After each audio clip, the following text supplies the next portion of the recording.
আর যেন কোনো ভাই গলাত ছুরি না দিতে হয়, আর যেন কোনো ভাই শরীরে আগুন না দিয়ে মরতে হয়, আর যেন কোনো ভাই গলার মধ্যে রশি না দিয়ে মরতে হয়।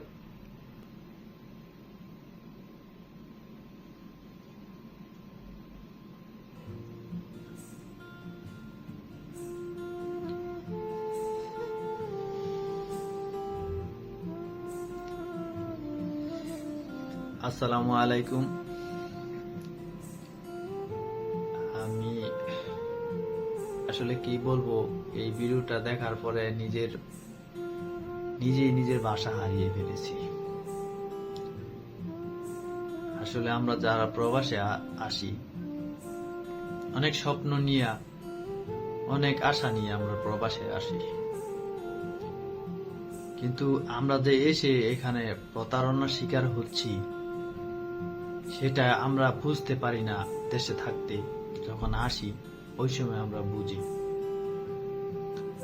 তো এই বিষয়টা আমাদের বাংলাদেশ সরকারের যদি বেশি গুরুত্ব দিত তাহলে আজকে এই যে দৃশ্যগুলো আমাদের দেখতে হতো না। আমিও আসছি, আমিও এসে দেখছি, আমিও সাপ্লাই বিষয় আইসা পড়ছি। আর দেশে থাকতে বলছিল যে আমি সরাসরি কারখানায়, মানে কোনো এই শরিকায়, যারা নতুন অবস্থায় আসে ওরা তো আর জানে না শরিকা কি আর সাপ্লাই বিষয় কি, আসলে কমই বোঝে। তো কিছু কিছু মানুষ আছে, মানুষ বলতে ভুল হবে, ওরা মানুষের কাতারও থাকে না, ওরা আসলে জানোয়ারের চেয়েও খারাপ। কারণ কিছু কিছু জানোয়ার আছে টাকার লোভে যে দালালি করে। আমি গালি দিতে পারলাম না, নিজের বিবেকে বাঁধলো।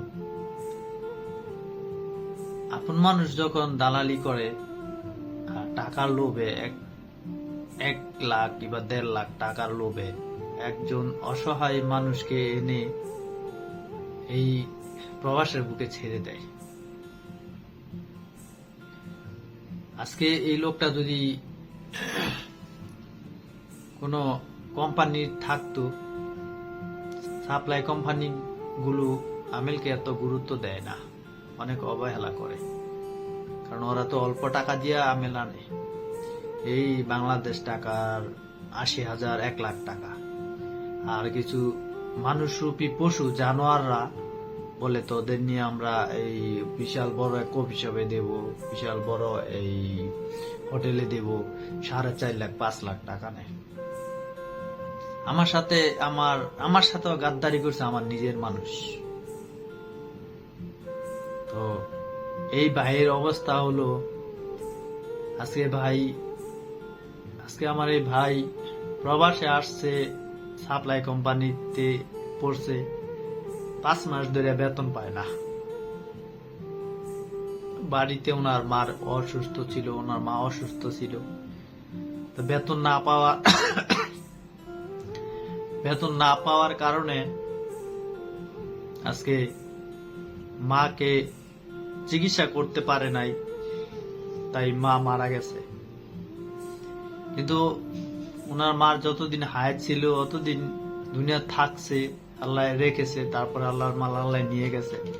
কিন্তু মানুষও তো একটা চেষ্টা করে, আমার এই ভাই তো সেই চেষ্টাটা করতে পারে নাই। কারণ আমার ভাই যে 5 মাস ধরে বেতন পায় নাই, সাপ্লাই কোম্পানিতে আইসা পড়ছে, মানুষ রূপী দালালরা, জানোয়াররা সাপ্লাই কোম্পানিতে ফালাইছে। আজকে মার চিকিৎসা করতে পারলো না দেখা নিজের গলায় নিজে ছুরি দিছে। আমরা প্রবাসী, আমরা যারা প্রবাস থাকি, আসলে আমাদের ব্যথাটা কেউ বোঝে না যারা দেশে থাকে। আর যদি খারাপ কোনো কোম্পানির মাঝে আইসা পড়ি তাহলে সেই কোম্পানির মালিকও বোঝে না।